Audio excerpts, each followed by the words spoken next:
First நம்ம வந்து மசாலா அரைக்கிறதுக்காக சின்ன கடாய் வச்சு ஆன் பண்ணிக்கணும். கடாய் காஞ்சதும் 1 டீஸ்பூன் பெப்பர், 2 டீஸ்பூன் சீரகம்,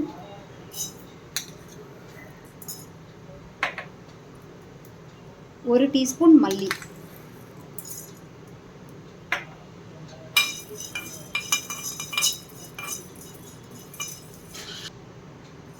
அது லேசாக வதங்கினதும் அதில் ஒரு 3 காஞ்ச மிளகாய் சேர்த்துருங்க.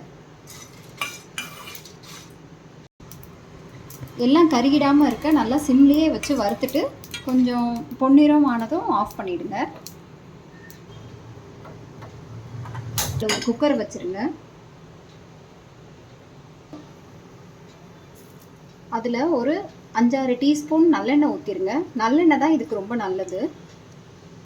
எண்ணெய் சூடானதும் 1 டீஸ்பூன் கடுகு, கொஞ்சம் உளுந்து,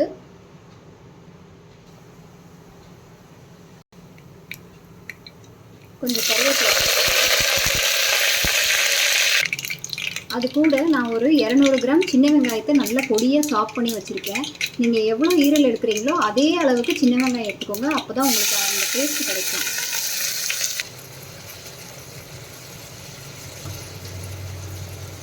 அதுக்கு தேவையான உப்பு சேர்த்துக்கோங்க. எப்பயும் கல்லுப்பு சேருங்க நான்வெஜ் செய்கிறதுக்கு.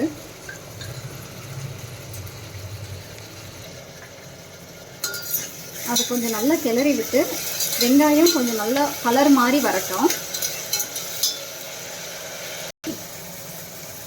நம்ம உப்பு போட்டு வதக்குறதுனால வெங்காயம் கொஞ்சம் சீக்கிரமாக வதங்கிடும். கொஞ்ச நேரத்தில் நம்ம எடுத்து வச்சுருக்கிற ஈரல் நல்லா வாஷ் பண்ணி உப்பு மஞ்சள் போட்டு வாஷ் பண்ணி எடுத்துக்கோங்க. அப்போ தான் அதில் ஸ்மெல் இல்லாமல் இருக்கும். தண்ணி கம்ப்ளீட்டாக இல்லாமல் வடிச்சிடுங்க.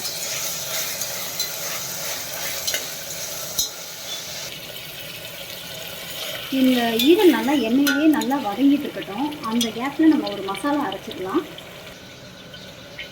இது ஒரு சில்லு தேங்காய், ஒரு 4 பல்லு சின்ன வெங்காயம், கூடவே நம்ம வறுத்து வச்சுருந்தோம்ல மசாலா பொருட்கள் அதையும் சேர்த்து நல்லா தண்ணி ஊற்றி பேஸ்ட்டாக அரைச்சிடணும்.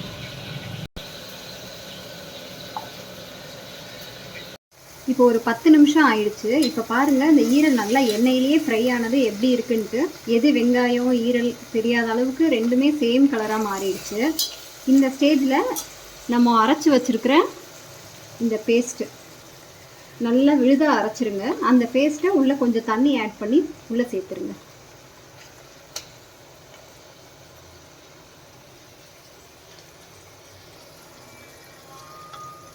தண்ணி அதிகம் சேர்க்க வேண்டாம்.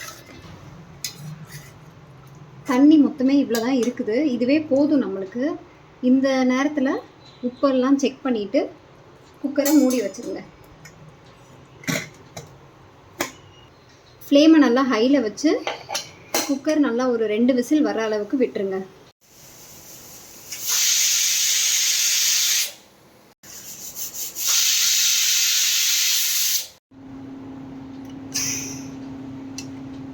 கேஸ் நல்லா போயிடுச்சு. இந்நேரத்தில் குக்கரை திறந்து பாருங்கள்.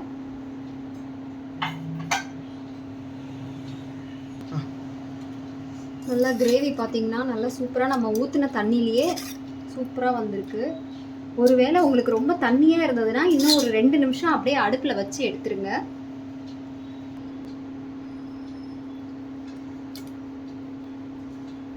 இது நீங்கள் குழந்தைங்களுக்கு பெரியவங்க யார் வேணாலும் சாப்பிட்லாம். முக்கியமாக இது ஹீமோக்ளோபின் கம்மியாக இருக்கிறவங்க, ப்ரெக்னென்ட் லேடிஸ், ஃபீடிங் மதர்ஸ் எல்லாருக்கும் இது ரொம்ப நல்லது. கண்டிப்பாக வீட்டில் ட்ரை பண்ணி பாருங்கள்.